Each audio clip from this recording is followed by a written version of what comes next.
Assalamualaikum warahmatullahi wabarakatuh. Waalaikumsalam warahmatullahi wabarakatuh. Selamat pagi semuanya. Terima kasih kepada dosen pengampu yaitu Ibu Syarif Fitra yang telah memberikan kesempatan kepada kelompok kami untuk melakukan presentasi, dan terima kasih juga kepada teman-teman yang sudah berpartisipasi pada presentasi kali ini. Nah, di sini kami dari kelompok 1 ingin menjelaskan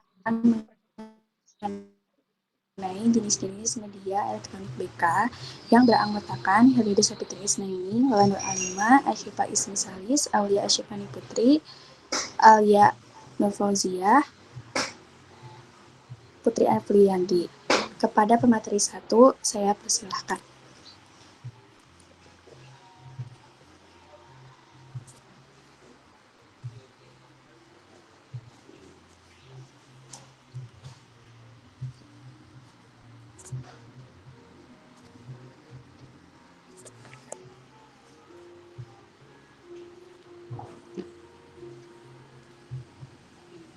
Pengertian dari media.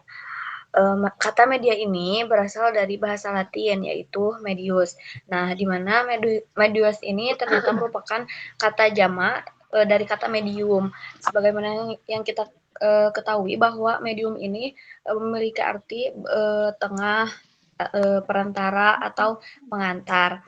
Nah, kata pengantar dalam media inilah yang menjadi tolak ukur para ahli untuk mendefinisikan media sebagai perantara antara pengirim dengan penerima pesan atau informasi. Nah, terus kalau dari Kamus Besar Bahasa Indonesia, kata media ini seringkali dikonotasikan sebagai sarana komunikasi seperti koran, radio, majalah, televisi, dan lain-lain. Nah, selain itu ternyata pengertian di atas yang tadi kata medium, terus media ini tuh memiliki arti sebagai sarana komunikasi. Nah, ternyata pengertian-pengertian itu ditegaskan juga oleh Asosiasi Teknologi dan Komunikasi Pendidikan Amerika atau AECT yang menyebutkan bahwa media ini merupakan segala bentuk dan saluran yang digunakan individu dalam menyampaikan pesan atau informasi. Boleh next. Nah, terus jika disambungkan dengan media dalam bimbingan dan konseling ini tuh mencakup aspek fisik dan non-fisik. Dimana kita tahu kalau aspek non-fisik itu adalah hardware gitu, yang mengacu pada benda-benda yang dapat dilihat gitu, didengar maupun dirasakan, seperti alat rekam, buku panduan, dan lain-lainnya. Nah, kalau aspek non-fisik ini yaitu software, bisa berkaitan dengan isi pesan gitu yang ingin disampaikan pada proses bimbingan. Nah, media ini memungkinkan komunikasi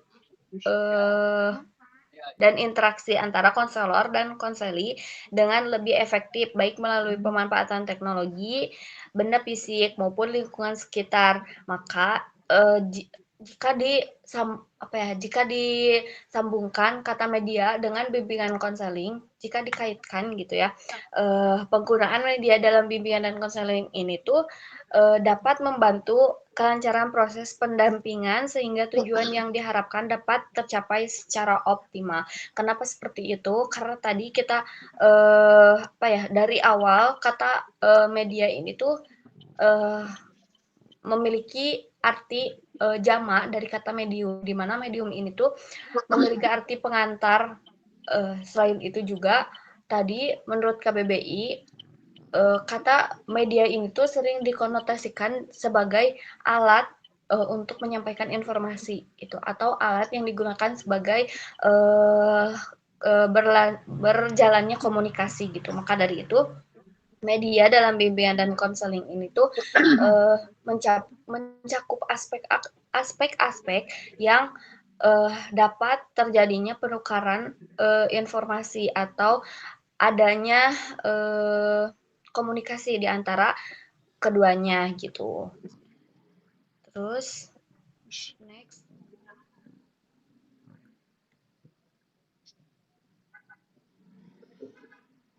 Terus selanjutnya ada perbedaan media elektronik dan metode konvensional. Nah, dimana kita tahu bahwa dulu nih zaman kita sekolah gitu, itu kan memakai media konvensional ya, dimana konvensional ini tuh digunakannya kayak banyaknya tuh ceramah gitu kan, jadi guru yang menerangkan gitu tuh, terus masih menggunakan buku gitu dan lain sebagainya gitu. Nah, terus sekarang setelah berkembangnya zaman gitu kan, di era digital yang seperti ini, yang sekarang ini, maka berkembang juga lah alat-alat untuk membantu pendidikan gitu, terutama sangat membantu kita juga dalam melakukan bimbingan dan konseling gitu. Nah, perbedaannya apa? Nah, di sini ada media elektronik atau media digital merupakan lingkungan belajar yang menggunakan teknologi sebagai alat pembelajaran seperti internet dan lain-lain. Nah, ini kita sebenarnya nggak beda jauh ya sama konvensional gitu. Kalau kita lihat dulu, ternyata metode konvensional ini erat kaitannya dengan ceramah yang diiringi dengan penjelasan, pemberian tugas, dan latihan gitu. Mungkin dari sini kita dapat membedakan, kalau konvensional itu terpaku gitu, hanya terpaku pada waktu dan tempat gitu. Tapi kalau media digital atau media elektronik gitu, ini kita bisa lakukan di mana saja gitu, walaupun tempatnya tidak mesti harus di sekolah gitu. Kan kalau misalkan kita melakukan bimbingan dan konseling via Zoom, itu kan bisa di mana aja gitu, waktunya bisa menyesuaikan gitu. Beda lagi dengan konvensional gitu. Kalau konvensional itu harus harus di waktu dan tempat yang sama gitu. Nah, terus sebenarnya media media digital ini tuh mempermudah kita untuk menyampaikan informasi atau melakukan bimbingan dan konseling. Walaupun sebenarnya dalam prakteknya gitu, bimbingan dan konseling itu tuh lebih efektif digunakan ketika kita bisa bertemu langsung dengan klien gitu, atau tatap muka lah gitu. Nah, tapi dari sini kita tahu apa perbedaan dari media konvensional dan metode konvensional dan media elektronik gitu. Dari sini juga kita tahu kan bahwa kalau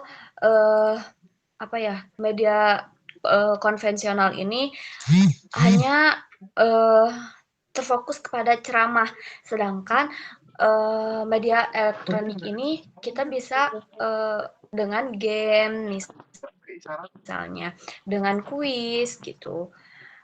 Mungkin perbedaannya ada pada fokusnya dan ada pada metode yang disampaikannya. Gitu.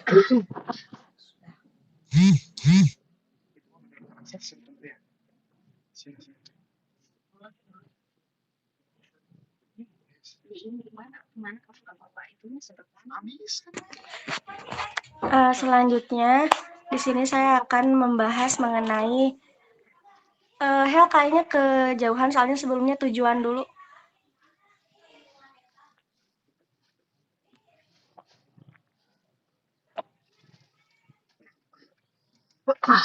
Nah, makasih Hel. Di sini saya akan membahas tujuan dan manfaat, tapi sebelum ke manfaat, saya akan menjelaskan dulu mengenai tujuan. Di mana? Bentar ya teman-teman.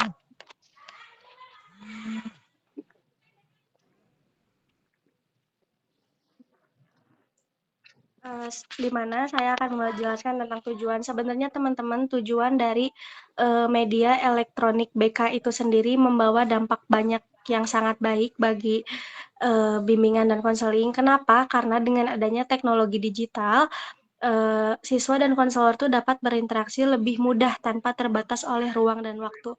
Maksudnya gimana? Kayak misal nih, semisal ada permasalahan yang sangat-sangat urgent di weekend, ada di lingkungan sekolah, itu kita kan nggak mungkin dinanti-nantiin. Nah, dengan adanya teknologi digital ini, antara siswa dan konselor dapat berinteraksi kapanpun, dimanapun, dan pada waktu kapanpun gitu. Jadi meskipun weekend misalnya, sekiranya siswa dan konselornya bersedia, bisa saja dilaksanakan konseling gitu. Lalu dengan penggunaan media elektronik juga dapat memberikan dampak baik bagi peningkatan efektivitas layanan bimbingan konseling karena melalui teknologi digital pemberian layanan konseling tuh bisa lebih beragam, bisa lebih kekinian dan tidak jadul mungkin ya, tidak monoton, banyak bisa dikreasikan gitu seperti video infografis atau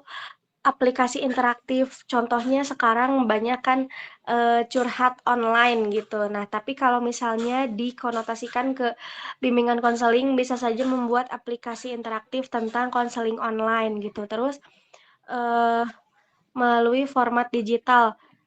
Banyak format yang semula hanya berbentuk kertas tapi bisa dirubah ke menjadi bentuk media elektronik gitu. Terus infografis mengenai isu-isu apa saja yang akan kita berikan layanannya ke siswa, ke para murid, atau mungkin cara-cara menjaga kesehatan mental atau gimana, bisa di macam-macam menjadi sesuatu hal yang menarik gitu supaya siswa bisa melihat dan berminat untuk melihatnya gitu. Terus dengan media elektronik ini juga memungkinkan dokumentasi semuanya itu menjadi lebih baik. Maksudnya gimana?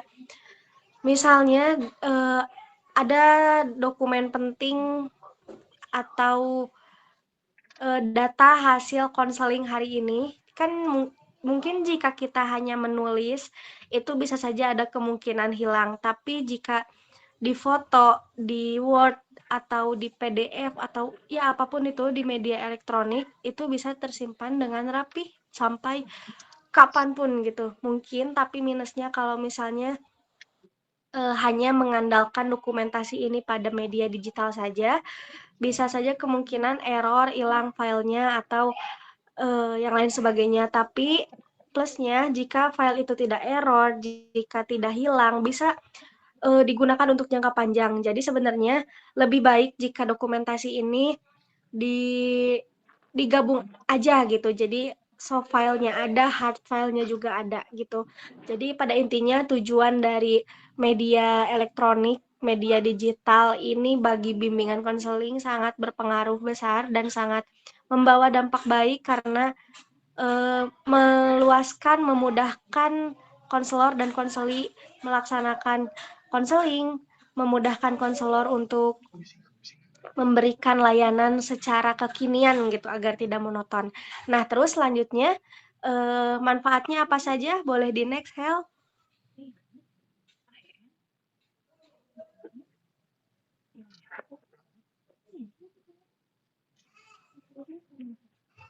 Nah, tadi kita udah membahas tentang tujuannya, sekarang kita akan membahas manfaatnya. Sebenarnya teman-teman, antara tujuan dan manfaat ini gak tahu Putri yang kurang nangkep atau memang tidak terlalu beda gitu, tapi semoga ada bisa yang diambil antara tujuan dan manfaat ini. Nah, kalau misalnya manfaatnya bisa meningkatkan pemahaman siswa terhadap materi yang diberikan. Maksudnya apa? Tadi yang saya sebutkan terkait memberikan layanan secara bervariasi gitu, meningkatkan siswa misalnya aduh yes jadi pengen lihat gitu. Nah, jadi kan bisa meningkatkan pemahaman siswa nih terhadap materinya karena media yang kita berikan itu bervariasi dan mengundang perhatian para siswa gitu. Terus berperan dalam meningkatkan kreativitas siswa. Nah, maksudnya berperan dalam meningkatkan kreativitas siswa ini juga kan kalau misalnya nih di elektronik kan banyak media yang bisa digunakan gitu ya, bisa digunakan contohnya aja deh spin gitu, spin wheel, apa ya namanya, spin pokoknya yang aplikasi putar gitu. Konselor bisa menggunakan media digital aplikasi spin itu untuk meningkatkan apapun dari siswa, mau itu minat bakatnya, kreativitasnya buat digali. Jadi kalau misalnya kita udah digali kan bisa terus mempermudah proses pembelajaran selama sesi konseling. Mungkin untuk mempermudah proses pembelajaran ini tidak harus tatap muka secara langsung. Ada juga yang oke, kalau gini juga nggak apa-apa gitu. Begitupun kita teman-teman selama perkuliahan ini ada yang mending perkuliahan secara langsung, ada yang oke nggak apa-apa secara Zoom atau Meet juga. Nah, konseling juga sama, meskipun mempermudah tapi tidak bisa disamaratakan semuanya gitu. Terus memberikan akses yang lebih fleksibel bagi siswa untuk mendapatkan layanan konseling itu seirama sama tujuan dari bimbingan konseling media digital tadi, karena pada intinya supaya sok mau kapanpun kamu konseling, mau kapanpun kamu butuh, kamu mau cerita, kamu mau curhat, kamu mau butuh bantuan, bisa gitu tanpa harus nunggu nanti Senin ke sekolah, Selasa, Rabu, enggak, tapi kapanpun bisa gitu. Jadi aksesnya lebih fleksibel, lebih luas. Terus poin nomor 5-nya, komunikasi antara konselor dan siswa menjadi lebih efektif. Tadi juga sudah saya sempat jelaskan ya. Pada intinya manfaat ini sih lebih memberikan manfaatnya itu ke akses yang lebih fleksibel, terus pemberian layanannya bisa membuat siswa jadi tidak bosan mungkin ya. Mungkin seperti itu teman-teman yang bisa saya sampaikan dari tujuan dan manfaat, meskipun tidak terlalu jauh berbeda antara tujuan dan manfaatnya, tetapi semoga materi yang saya sampaikan bisa bermanfaat. Selanjutnya ada jenis-jenis media dalam BK yang akan disampaikan oleh rekan saya. Silahkan.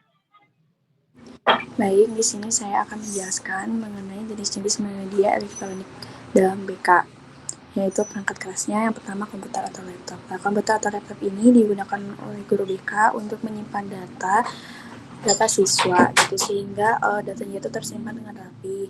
Jadi datanya itu bisa berbentuk file, jadi bisa difilekan sehingga datanya itu tidak hilang gitu. Yang kedua ada proyektor dan interaktif whiteboard. Proyektor ini itu digunakan untuk melakukan presentasi materi dalam melaksanakan bimbingan konseling. Misalnya ketika adanya pelaksanaan bimbingan klasikal di kelas, ini tuh guru BK menggunakan proyektor sehingga memudahkan untuk penyampaian materi kepada siswa. Dan interaktif whiteboard ini yaitu, jadi guru BK ini menggunakan video animasi, simulasi, atau contoh kasus sehingga siswa lebih memahami materi dan lebih berpartisipasi dengan aktif. Yang ketiga ada speaker atau mikrofon. Nah, ini tuh digunakan supaya suara dari guru BK ini terdengar dengan jelas, sehingga siswa dapat memahami materi dengan lebih baik dan dapat membuat guru BK juga materinya itu tersampaikan dengan baik. Yang keempat ada printer atau scanner. Nah, printer ini itu digunakan untuk mencetak dokumen-dokumen seperti formulir dan alat tes yang akan digunakan dalam melakukan konseling. Dan scanner ini digunakan untuk mencetak catatan konseling dan lain sebagainya.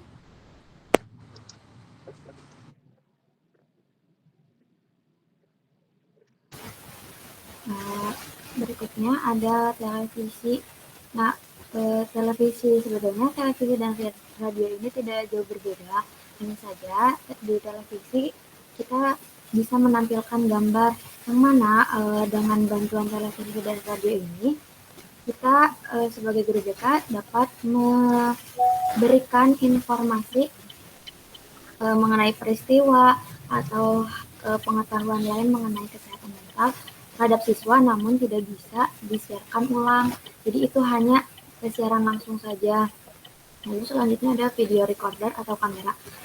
Video recorder ini digunakan untuk merekam video sesi konseling atau sesi bimbingan kelompok atau mendokumentasikan seminar seperti itu. Nah, kamera juga dapat juga untuk merekod atau merekam suara ketika proses konseling. Akan tetapi dalam perekaman ini memerlukan izin dari konselingnya sendiri karena meskipun hanya untuk data pribadi konselor tetap saja itu membutuhkan izin. Lalu selanjutnya ada handphone atau smartphone.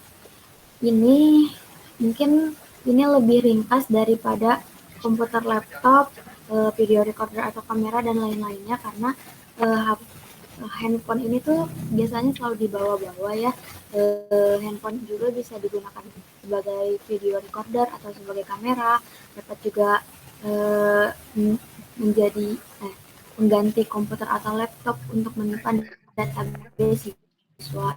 Seperti itu. Terima kasih. Baik, selanjutnya saya akan menjelaskan mengenai apa saja jenis aplikasi media elektronik dan internet dalam BK. Adapun sumber yang saya ambil itu melalui buku yang sudah ditampilkan teman-teman sekalian, itu ada media pembelajaran digital yang ditulis oleh Sudarta dan Suratana pada tahun 2022. Bahwasannya mereka menjelaskan jenis-jenis dari aplikasi itu ada berupa media presentasi, komik elektronik, multimedia, dan juga media internet. Nah, sedikit mereview tadi dari teman-teman sekalian yang sudah menjelaskan bahwasanya media daripada elektronik ini bermanfaat untuk efisiensi dan juga efektivitas daripada pelaksanaan konseling di sekolah dari konselor maupun konselinya seperti itu. Dan juga tadi Iip sudah menjelaskan bahwasanya dalam media BK itu ada yang berbentuk fisik dan juga non fisik. Mungkin yang fisiknya tadi sudah dijelaskan juga oleh rekan saya Elia dan Alia mengenai apa saja bentuk perangkat keras gitu ya untuk digunakan dalam penyampaian materi BK maupun melaksanakan konseling. Nah, sekarang saya akan menjelaskan lebih jauh mengenai aplikasi apa saja yang dapat kami gunakan, yang dapat kita gunakan sebagai konselor untuk kita dapat memberikan informasi kepada konseli melalui elektronik. Bisa dilanjutkan slide-nya, Helida? Nah, di sini ada penggunaan media presentasi dalam pelayanan BK. Seperti kita ketahui, mungkin sekarang juga kita sedang melaksanakan atau menggunakan aplikasi tersebut, di mana di sini Alida menggunakan Canva sebagai media untuk melakukan presentasi. Nah, teman-teman, untuk media presentasi ini digunakan untuk apa? Untuk menyampaikan informasi secara visual dan interaktif. Kadangkala untuk melakukan bimbingan di kelas gitu, siswa itu merasa bosan. Jadi kalau misalnya menggunakan media presentasi ini memungkinkan siswa untuk lebih eye catching terhadap apa yang akan disampaikan oleh konselornya atau oleh gurunya. Nah, adapun aplikasi-aplikasi yang dapat digunakan untuk penyampaian informasi melalui presentasi itu dapat berupa Google Slide, Canva, Prezi, PowerPoint, Microsoft PowerPoint, dan juga Slideshow. Jadi ada banyak sekali yang mungkin di luar daripada yang saya tampilkan sekarang untuk aplikasi maupun media presentasi dalam layanan BK, yang dimana memang dalam kelebihannya itu adalah secara visual lebih menarik, lebih interaktif gitu ya dilihat oleh siswa. Namun mungkin secara kekurangannya adalah bahwasannya guru atau konselor itu harus mempersiapkan terlebih dahulu akan materi yang akan disampaikan oleh siswa. Namun balik lagi persiapan dari materi tersebut tuh akan dapat digunakan lagi ke depannya. Jadi segala bentuk media elektronik itu dapat digunakan dalam jangka waktu yang panjang. Seperti itu. Bisa dilanjut. Nah, untuk penggunaan komik elektronik dalam BK ini mungkin teman-teman pernah ngelihat ada secuplik komik gitu ya di seliweran kita di sosial media maupun dimanapun gitu ya ada komik yang berisi tentang edukatif gitu. Nah ini tuh pembuatan komik itu untuk apa? Jadi dengan gambar percakapan dan alur cerita yang ringkas dan juga menarik itu dapat menarik daripada pemahaman informasi siswa terhadap sesuatu gitu. Misalnya di sini saya ada contoh untuk komik elektroniknya, mungkin kalau tidak terlalu jelas bisa dilihat nanti di presentasi di PowerPoint yang sudah dibagikan. Di sini ada mengenai jangan membuli. Jadi salah satu siswa itu membuli dan juga akhirnya ada gurunya yang memberitahu untuk tidak membuli dan akhirnya mereka bermaafan seperti itu. Nah, itu tuh merupakan salah satu media yang dapat digunakan komik elektronik itu di mana dalam penyampaiannya itu secara sederhana, ringkas, dan juga menarik, namun dapat diterima oleh siswa seperti itu. Nah, untuk pembuatannya dapat menggunakan apa? Di sini ada aplikasinya dapat menggunakan Canva, terus ada CorelDRAW, ada Adobe Photoshop maupun Illustrator seperti itu. Bisa dilanjut, Hel? Nah, kemudian ada penggunaan multimedia dalam BK. Mungkin ini sering sekali kita gunakan dalam keseharian kita mungkin ya. Dan mungkin waktu itu kita pernah nonton salah satu film yang berbasis bimbingan konseling gitu ya, yang pernah ditampilkan oleh salah satu konselor. Itu tuh merupakan salah satu penggunaan penggunaan multimedia dalam BK di mana ini tuh menampilkan teks, gambar, suara, animasi, video maupun tautan interaktif gitu. Nah, untuk aplikasinya sendiri itu ada Video Scrub yang dimana Video Scrub itu sering kita lihat biasanya di video-video singkat di YouTube. Misalnya ada penjelasan tentang teori apa, itu kan biasanya menggunakan animasi singkat. Nah, kemudian ini tuh dapat berupa tadi yang sudah saya jelaskan, teks, gambar, dan sebagainya. Dan untuk media audio visualnya itu dapat diam, bergerak, murni, dan juga tidak murni gitu. Nah, untuk yang diam misalnya dapat berupa gambar, atau misalnya yang bergerak itu dapat berupa animasi singkat, dan lain sebagainya. Nah, kemudian bisa dilanjut, Hel. Nah, di sini ada penggunaan multimedia dalam BK yang saya berikan contoh berupa gambar ya, teman-teman. Mungkin kita sering banget diberikan gambar seperti ini oleh dosen kita yang dimana kita melihat perspektif dari suatu gambar gitu.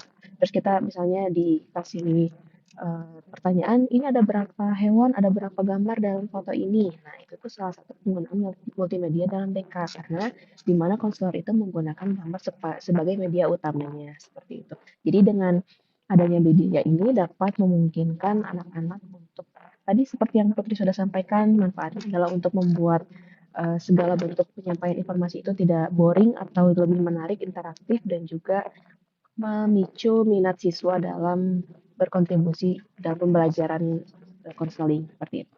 Boleh dilanjut, Hel? Nah, kemudian di sini ada pengembangan media berbasis internet dalam BK. Ini mungkin yang sering banget kita temukan dalam keseharian dan juga itu mungkin sudah menjadi konsumsi kita dalam sehari-hari. Nah, di sini ada apa saja? Ada email, ada berbasis email, sosial media, instrumen asesmen digital, panggilan video, dan juga website, dan juga LMS. Jadi untuk emailnya sering kita gunakan, misalnya kalau misalnya ada pelajaran KPAM, kita kan suka menggunakan email sebagai media utama kita pengumpulan tugas. Nah, itu juga dapat digunakan untuk bimbingan konseling, misalnya siswa mau bercerita melalui email dan lain sebagainya, atau menggunakan Yahoo. Kemudian untuk sosial media sering kita gunakan dalam keseharian ada Instagram, ada Facebook, ada TikTok maupun X atau Twitter ya kalau zaman dulu itu. Nah, dalam penyebaran informasinya, sosial media itu kan akan lebih cepat dan juga akan lebih diterima oleh siswa ataupun oleh konseli karena dalam penyebarannya itu sederhana, kemudian menarik dan juga kalau misalnya dari TikTok maupun Instagram kan berbasis video singkat gitu. Jadi mereka akan lebih tertarik untuk mendapatkan suatu informasi hanya dalam beberapa waktu saja gitu, tidak memerlukan waktu yang terlalu lama.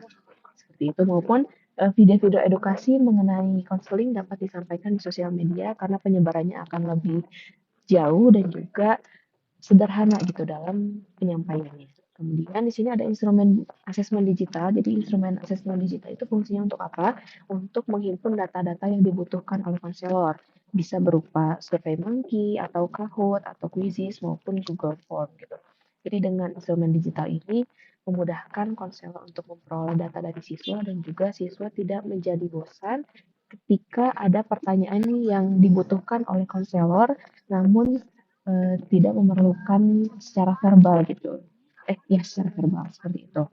Nah, kemudian di sini ada panggilan video yang sudah kita mungkin sekarang juga kita sedang melakukannya gitu ya. Kita sedang melakukan panggilan video melalui Google Meet gitu. Itu salah satu media juga yang berbasis internet dalam BK yang dapat kita gunakan juga kalau misalnya kita melakukan bimbingan ataupun konseling. Nah, kemudian ada juga aplikasi seperti WhatsApp, Skype, dan juga Zoom yang bisa kita gunakan karena mereka masih satu rumpun dan masih sama gitu ya untuk fungsinya yaitu untuk melakukan video dari jarak jauh gitu ya, tatap muka secara jarak jauh. Seperti itu. Dan juga yang terakhir ada website dan LMS.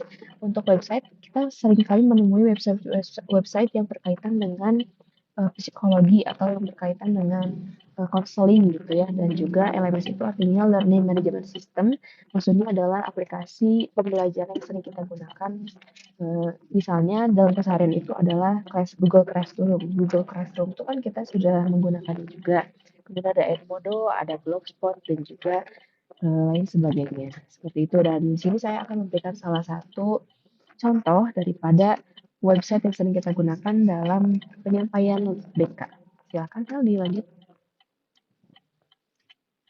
Nah ini dia, mungkin teman-teman juga pernah melakukan ini yang pernah mencoba untuk melakukan personality test ataupun MBTI test gitu ya. Nah itu tuh salah satu media yang dapat digunakan oleh konselor untuk mengetahui atau melacak bagaimana secara keseluruhan personality dari seorang siswa maupun konseli seperti itu dan juga dalam tentunya dengan menggunakan website ini akan lebih banyak yang didapat oleh siswa gitu ya baik berupa informasi dan juga cara siswa untuk mengenali dirinya sendiri namun dengan cara yang mudah dan menarik seperti itu mungkin selanjutnya akan saya serahkan kepada pembicara.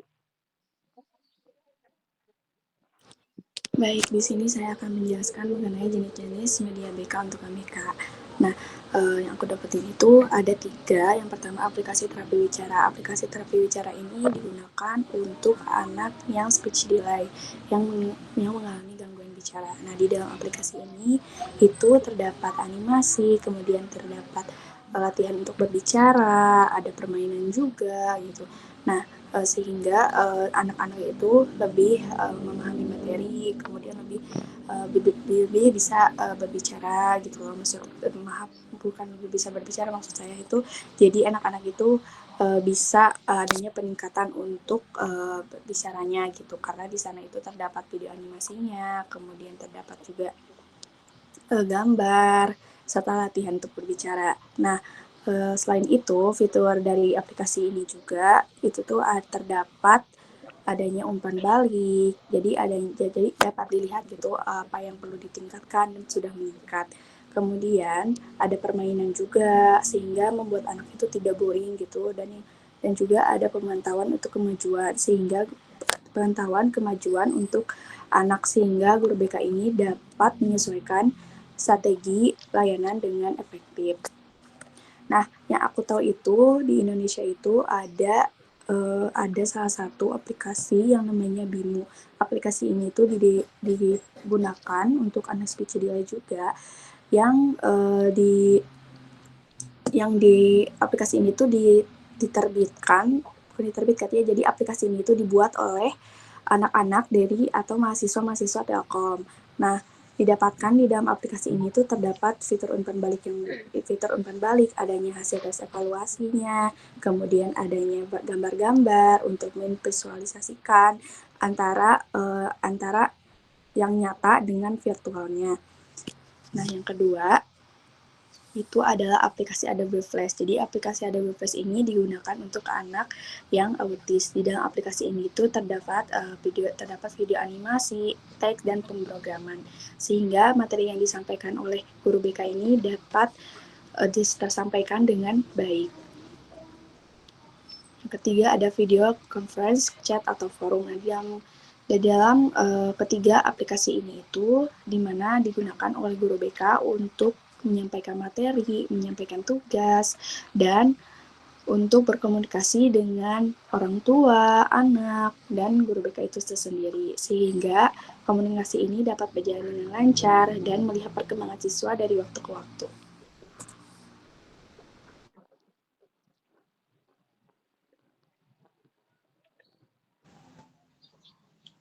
Oke, baik. Selanjutnya, penjelasan terkait kelebihan dan kekurangan dari penggunaan media elektronik BK. Nah, yang pertama itu ada kelebihannya. Kelebihannya itu ada 4. Pertama, layanan dapat menjangkau lebih banyak individu tanpa batasan geografis, yang artinya konseling itu bisa dilakukan di mana aja tanpa harus datang langsung ke tempatnya gitu, atau ke ruang BK, ataupun ke kantor BK. Nah, hal ini tuh sangat membantu buat orang-orang yang jauh dan sangat kurang bisa mengakses layanan BK gitu. Terus yang kedua, ada sesi konseling dapat dilakukan sesuai dengan ketersediaan waktu klien dan juga konselor, yang artinya lebih fleksibel gitu. Klien dan konselor itu bisa menentukan waktu yang cocok buat mereka konseling. Nah, jadi lebih mudah buat ngatur jadwal, terus tanpa harus ribet datang ke ruang BK atau kantor BK itu sendiri. Nah, terus yang ketiga itu mempermudah penyimpanan, pengolahan dan juga analisis data klien. Nah, artinya data data klien itu bisa disimpan dengan lebih rapi dan juga aman dengan dalam bentuk digital ataupun elektronik. Nah, selain itu, data ini juga bisa diproses lebih cepat untuk melihat pola atau kebutuhan konseling selanjutnya. Terus ada informasi dapat disampaikan melalui teks, video, atau audio sesuai preferensi klien. Nah, konseling ini nggak cuman lewat tatap muka aja, tapi bisa juga dengan lewat tadi teks atau WA, mungkin chat, video melalui video call atau Zoom Meet seperti ini, dan juga audio. Nah, sesuai dengan kenyamanan klien tertentu gitu. Jadi lebih fleksibel dan juga lebih bisa disesuaikan dengan kondisi klien atau kebutuhan klien itu sendiri. Nah, kemudian di sini ada kekurangan penggunaan media elektronik BK. Nah, yang pertama itu komunikasi nonverbal menjadi terbatas. Artinya, kalau misal dalam konseling langsung atau tatap muka itu kan lebih terlihat jelas kayak ekspresi wajahnya, gerakan tubuhnya, ataupun nada suaranya. Artinya bisa membantu konselor itu memahami perasaan kliennya. Nah, tapi kalau misalkan pakai media digital atau media elektronik tertentu, nah terutama dalam bentuk teks atau chat gitu kan kayak susah, jadi terbatas gitu. Nah, terus tidak semua klien memiliki perangkat atau koneksi internet yang memadai. Artinya, gak semua orang itu punya akses internet atau perangkat yang memadai. Ada klien yang mungkin gak punya HP atau laptop, atau internet yang gak stabil gitu, jaringan yang gak stabil gitu. Jadi, mereka itu kesulitan mengikuti sesi konseling secara daring atau online. Nah, terus adanya resiko kebocoran data dan informasi pribadi klien. Nah, artinya karena data klien itu tersimpan secara digital, mungkin ada kemungkinannya informasi pribadi klien atau kita itu bisa diretas atau bocor jika sistem keamanannya itu minim gitu. Nah, terus yang terakhir ada konselor dan klien perlu memahami cara menggunakan platform digital secara efektif. mungkin harus paham cara pakai teknologi sekarang tuh kayak gimana gitu. Kadang kan ada yang gaptek atau kayak gimana lah gitu. Nah, baik konselor maupun klien perlu tahu cara menggunakan platform digital itu dengan benar atau optimal gitu. Kalau nggak paham bisa jadi malah menghambat proses konseling.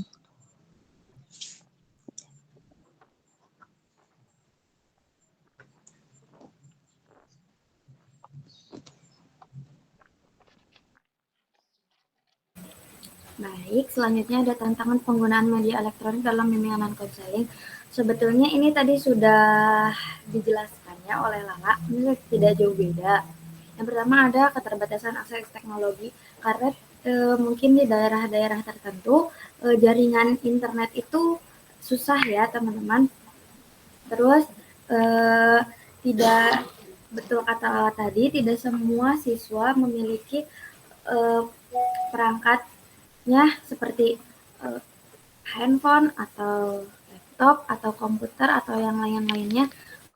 Ini juga berhubungan dengan yang kedua, kurangnya keterampilan teknologi. Jadi karena itu tadi tidak semua daerah memiliki akses yang memadai mengenai teknologi ini jika di Indonesia.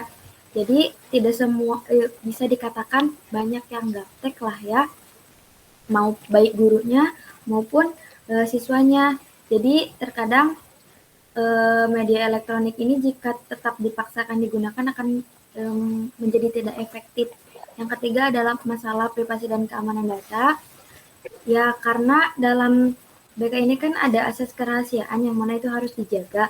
Nah, jika dalam media elektronik ini, jika disimpan dalam handphone atau laptop, itu bisa saja hilang atau ada terjadi kebocoran, seperti dihack, seperti itu kan. Lalu yang keempat ada keterbatasan interaksi personal. Nah, karena kan jika dalam konseling itu kita sebagai guru BK tidak hanya mengandalkan verbal saja ya, kita tetap harus memperhatikan sisi nonverbalnya seperti mimik wajah, gerak tubuh, seperti itu.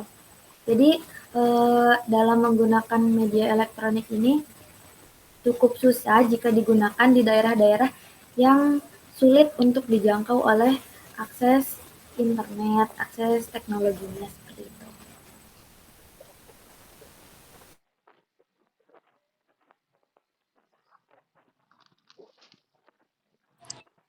Alhamdulillah, presentasi dari kami telah selesai. Mohon maaf jika ada salah kata. Diakhiri dengan Assalamualaikum warahmatullahi wabarakatuh. Waalaikumsalam warahmatullahi wabarakatuh. Wabarakatuh.